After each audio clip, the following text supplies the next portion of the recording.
కాంగ్రెస్ పార్టీపై శాసన మండలి చైర్మన్ గుత్తా సుఖేందర్ రెడ్డి తీవ్ర స్థాయిలో విరుచుకుపడ్డారు. కాంగ్రెస్ పార్టీ గ్రూపులుగా పాదయాత్ర చేస్తోందన్నారు. కాంగ్రెస్ పార్టీ నిరుద్యోగ నిరసన సభలో ఎన్నడూ కలవని వారిలా ఆలింగనాలు చేసుకోవడం ఏంటని విమర్శించారు.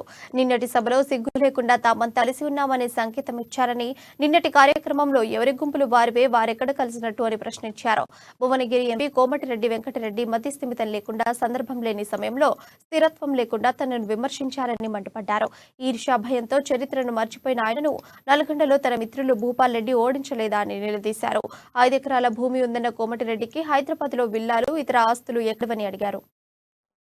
కానీ నిన్నటి సభ చూస్తే ఎగ్గు సిగ్గు లేకుండా కేవలం బట్టకాల్చి మీదేసేటువంటి కార్యక్రమం, మేమంతా కలిసి ఉన్నాము అనేటువంటి ఒక సంకేతం ఇచ్చేటువంటి కార్యక్రమం. వాళ్ళు ఎక్కడ కలిసిరో అర్థం కాలేదు. ఎవరి గుంపు వాడే వచ్చాడు. ఒకరిని ఒకరు పోడతలకే సరిపోయింది.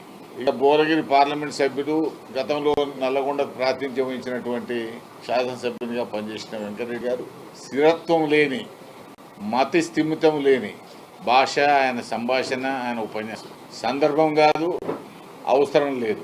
2004 ఆయన నన్ను ఓడించినానని సభలో చెప్పడం, ఎన్నికల్లో గెలుపు ఓటములు సహజం. ఆనాడు తెలుగుదేశం పార్టీ మీద వ్యతిరేకత, 3 సంవత్సరాల కరువు కాలం, కాంగ్రెస్ కమ్యూనిస్ట్